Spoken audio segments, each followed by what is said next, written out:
I just always thought of myself as Puerto Rican, you know, half Puerto Rican. I didn't think I was, my family was originally from Spain and slaveholders. Hostin's obsession with race gets thrown back in. She's made a career calling America racist, demanding accountability from strangers for sins of the past. But when her family's history surfaces, revealing slave ownership, Sunny Hostin freezes, and Gutfeld, he doesn't miss a beat. Sunny Hostin has spent years defining herself by identity, race, and the perceived sins of others. But now, she's forced to confront a truth she never expected to hear. Her own ancestors were slaveholders. And just as the clip begins to fade, Gutfeld goes in, calm, surgical, brutal. Before we dive into the full story, comment where you're watching from. If you're tired of selective outrage and love seeing public figures held to their own standards, hit that subscribe button now. Let's get into it. Hostin's obsession with race gets thrown back in her face. Today's video comes to us from Sunny Hostin. Sounds like a town. We're in Sunny Hostin. She was on PBS's Finding Your Roots, a show dedicated to researching celebrity ancestry. Oh, I'm a little bit in shock. I just always thought of myself as Puerto Rican, you know, half Puerto Rican. I didn't think I was, my family was originally from Spain and slaveholders. Yeah. So how are you feeling, my friend? I think it's actually pretty interesting that my husband and I have shared roots. Yeah. So I do appreciate that. And I think it's great for our children to know this information. I guess it's a fact of life that this is how some people made their living, on the backs of others. Fact of life. Interesting change of tune. For more, we go to our chief Sunny Hostin correspondent for a reaction.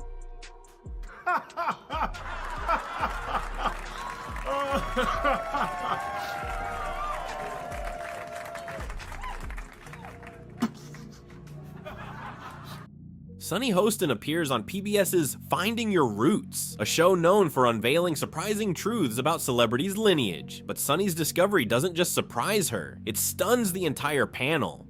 She learns her third great-grandfather owned at least one enslaved person. Her reaction? A stiff smile, awkward silence, then a line that sets the internet ablaze. It's just a fact of life. For someone who's built her platform on moral outrage over historical injustice, this response lands with a thud. Gutfeld wastes no time. On the 5, he brings up the segment and the contradiction it exposes. Well, first, I just want to go on the record to let everyone know that I am very much against slavery. Okay, good. Very brave to say that on this panel. You know, karma, definitely. I mean, it's one thing. It's going to be so awkward on, you know, new episodes of The View when she tries to pull the race card. Yes. And then she's like, America is racist. And then they're like, yeah, they might be racist, but they're not like slave owner racist. like somebody that we That's so true. You know? She could have maybe done better. Okay, here's the thing. One thing, and I would have even actually not give her any is she said, well, like, I guess that's just what, like, they did back then. Yeah. She should have followed that up with saying something along the lines of, and I understand that that's a departure from the way I've talked about this before. That was, like, to me, the one thing that was missing. Yeah. Right? Because it's like, okay, now that you have this information, have you had any personal growth? Do you think about things differently? You have to acknowledge that. Yeah. Because when you're presented with new information, it's okay to change your mind. It's good to change your mind, but you should acknowledge that that has happened. If she is shaming descendants of this, will she continue to do that when she is now one of them, Dana? And it is funny. She is so wrapped up in identity, and she had no idea who she was. Well, now we understand why she always makes Whoopi get the coffee. I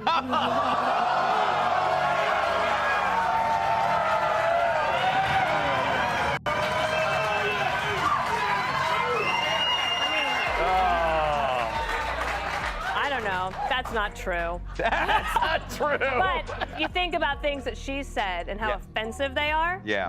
Well, karma. Yeah, it is karma. He mocks Sunny's sudden restraint. I just want to go on the record. Very bravely, I'm against slavery. Laughter erupts. But then he gets serious. Gutfeld questions how someone so vocal about racial injustice could dismiss her own family's involvement so casually. Her entire narrative, America as a fundamentally racist nation, white people as perpetual oppressors, is undermined by a single DNA reveal. He points out the irony. A woman obsessed with identity didn't even know her own. Greg Gutfeld doesn't let the moment slip past. He sinks in his teeth and keeps the pressure on. Not with yelling, not with insults, but with a smirk and a steady flow of surgical precision. The irony is simply too rich to ignore.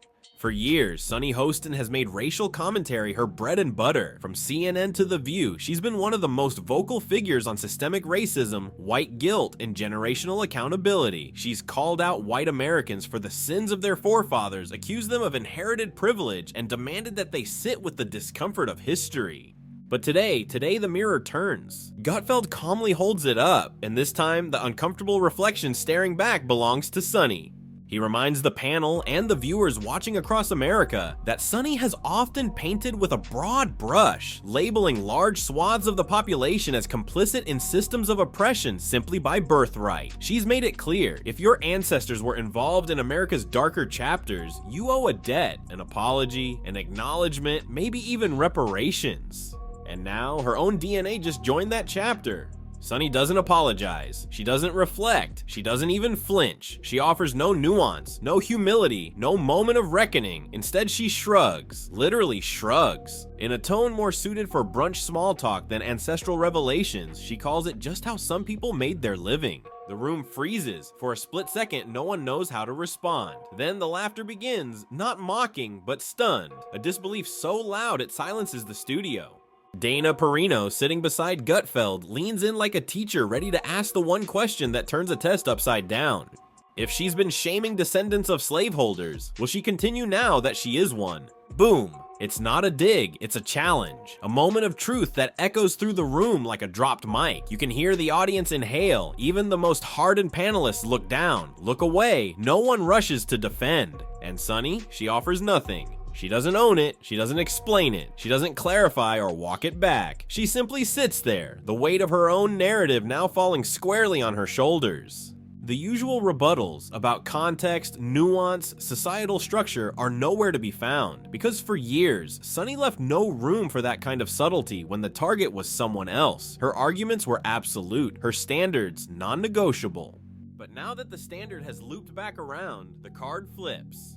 And in this reversal, something strange happens. The View, a place known for fast comebacks and fiery defenses, goes completely silent. Gutfeld doesn't gloat, he doesn't raise his voice. He just sits back with that trademark grin, the one that says, I didn't need to say anything else. The contradiction said it for me.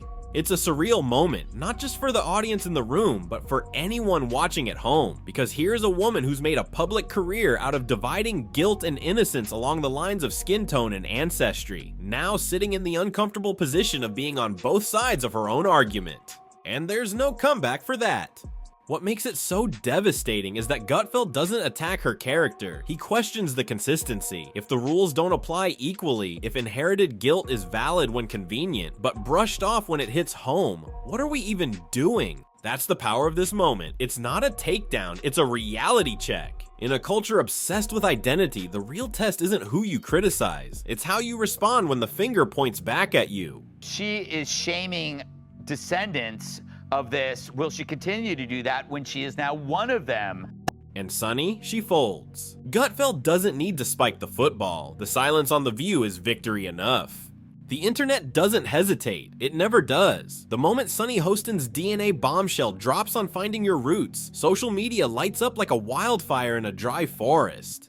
Within hours, clips of the episode are everywhere. TikTok edits, X threads, Instagram reels, YouTube shorts. Her stunned reaction becomes meme fuel. Zoomed in faces, slow motion rewinds, sarcastic captions, screenshots of her saying, I always thought I was just Puerto Rican, loop alongside the chilling reveal of her family's slave-owning ancestry. No dramatic music necessary. Reality supplies the punchline. Hashtags begin trending faster than her publicist can draft a statement. Sunny exposed. DNA reversal. Or slavery I sent just Southern. It's not just conservatives running with the story. Even moderates and some liberals can't help but raise an eyebrow at the irony. The same Sunny Hostin, who's made a career out of passionately calling out systemic racism, now finds herself at the center of the very system she's condemned. And it's not the history that gets her roasted, it's the response. One tweet racking up over 2 million views in a matter of hours reads, Sunny Hostin just found out her ancestors owned slaves, and her reaction was basically, that's life, girl?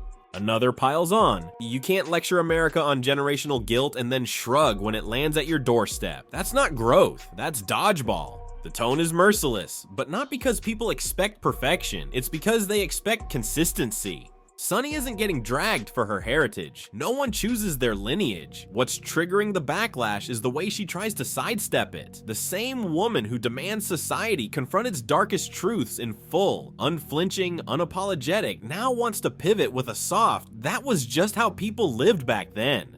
It's the pivot that hits viewers sideways. The shrug, the dismissiveness, the refusal to grapple with her own past using the same intensity she applies to everyone else's. And then comes the comment that breaks the internet. Greg Gutfeld, never one to pull punches, drops a line that is instantly immortalized in meme culture.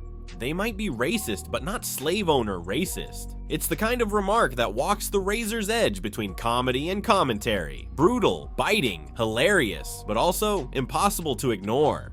Clips of Gutfeld saying the line flood Twitter X. They're spliced with dramatic zooms, reaction shots of Sunny's face, and even Curb Your Enthusiasm theme music for added effect. One video overlays his quote over the family tree diagram from Finding Your Roots, highlighting her slave-holding ancestor with a big red arrow. Commentators react, meme pages repost, conservative influencers declare it the roast of the year. Even neutral personalities chime in, calling it the moment irony went nuclear. The backlash snowballs, not just against Sunny, but against what her reaction represents. A perceived double standard in public discourse, a tendency in elite media circles to preach accountability while practicing selective memory. One popular post frames it perfectly. When the past suits your politics, it's mandatory. When it contradicts your narrative, it's irrelevant. That's not justice, that's brand management. Even Sunny's defenders seem rattled. They scramble to reframe the story as a woman blindsided by unexpected news. But the internet isn't buying it. Not when Gutfeld's commentary captures what so many feel, that for years, Sunny has drawn hard lines in the sand. And this time, she's standing on the wrong side of one. The segment becomes a case study in cultural karma, a reminder that if you speak in absolutes, you better be ready for the day those same absolutes turn inward.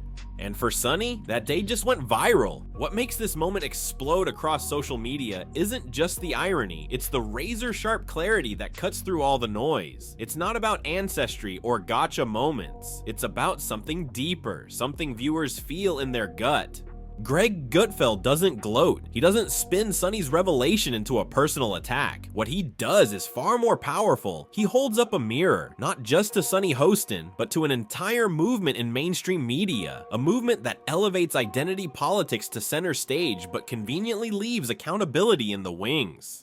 This isn't a takedown for entertainment, it's a cultural audit. Sunny has spent years calling out America for historical injustices. She speaks often and with volume about generational guilt, about privilege, about who should apologize for what and why. Her commentary is sweeping, often condemning, not just individuals, but entire groups, based solely on legacy. She demands apologies from people with no direct ties to the crimes she describes. She accuses others of ignorance for not knowing their history. She holds everyone to account until the moment it's her turn. That's what makes Gutfeld's critique so effective.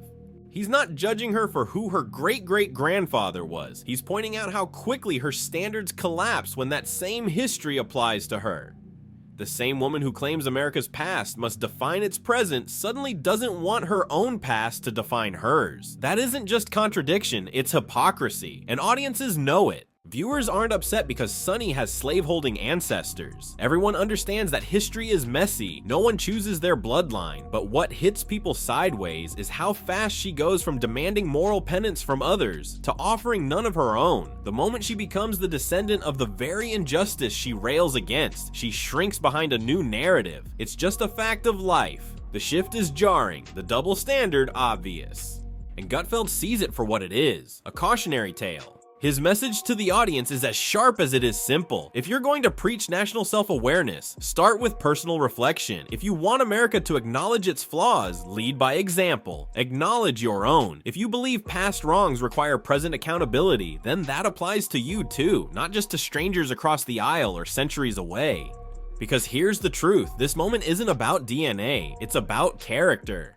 Sunny didn't need to apologize for her ancestry, but she did have an opportunity to practice what she's spent years preaching, to reflect, to evolve, to show that learning something new about yourself doesn't have to be scary, it can be powerful. Instead, she chose the safe route, the deflection, the excuse, and in doing so, she handed Gutfeld the upper hand without him raising his voice once. That's what made it viral, not the reveal, but the reaction. The meltdown wasn't just emotional, it was moral. It exposed how fragile some of these performative identities truly are when they aren't rooted in honesty or self-awareness. It showed how easy it is to talk about justice when it's abstract, and how hard it is to face when it's personal. This wasn't just a media moment, it was a masterclass in exposure, not of history, but of hypocrisy. And audiences didn't scroll away, they watched, they clipped, they shared. Not because they hate Sunny Hostin, but because they saw in real time what happens when someone finally has to live by their own rules and doesn't. This moment between Greg Gutfeld and Sunny Hostin doesn't just play out as another viral jab, it spirals into something much deeper, something cultural, something uncomfortable. It's no longer just about one woman's family history or one man's takedown. It becomes a mirror, held up to a much larger phenomenon infecting modern discourse. Performative identity without personal responsibility. Sunny Hostin built her platform on a brand of righteous commentary, one where race, history, and oppression are invoked daily as both shield and sword. Her criticism of America is relentless. Her condemnation of others is swift. Yet when the uncomfortable spotlight turns inward, when her own lineage reveals something she didn't expect, something messy, something ironic, her voice falters. Her outrage fades. Her usual fire gets replaced with a shrug and a sentence. It's just a fact of life.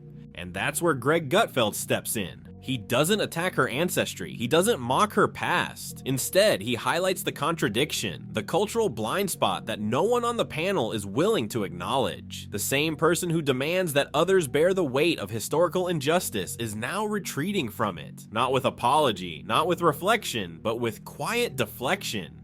This isn't just a gotcha moment, it's a truth bomb. Career on moral clarity, then go silent when it's your own moral contradiction staring you in the face. That's not conviction, that's convenience. And in doing so, Gutfeld exposes something we're not supposed to talk about. The double standard. The idea that some people get to point fingers endlessly, so Lo Gutfeld's critique slices through the noise. You can't build a NG as those fingers never turn back on them. The cultural permission slip that allows outrage when history belongs to others, but offers amnesty when it belongs to you. This segment becomes a reckoning, not just for Sunny, but for every public figure who plays identity like a weapon, only to drop it when the spotlight turns personal. It forces questions we rarely get to ask out loud. Can you preach about privilege if you refuse to confront your own? Can you demand national accountability while denying personal growth? Can you shame strangers for their ancestors' sins, then plead ignorance when confronted by your own? Greg Gutfeld didn't just win a televised exchange, he cracked open the shell of a larger issue, one where identity politics has become more about projection than reflection, more about deflection than ownership. This wasn't about ancestry, this was about integrity. And for viewers at home, it was jarring to watch someone so bold in blame suddenly lose her footing when her own foundation crumbled beneath her. The real impact of this moment, it makes one thing painfully clear. Sunny's discovery was unexpected, Gutfeld's takedown, unforgiving, but the question now falls to us. Is it fair to call out this double standard, or should Sunny be given grace while processing a painful truth? Let us know what you think in the comments below. And don't forget, smash that like button and hit subscribe if you're tired of selective outrage and ready for honest conversations, no matter who it makes uncomfortable. This is the debate they didn't want to have, but we just did.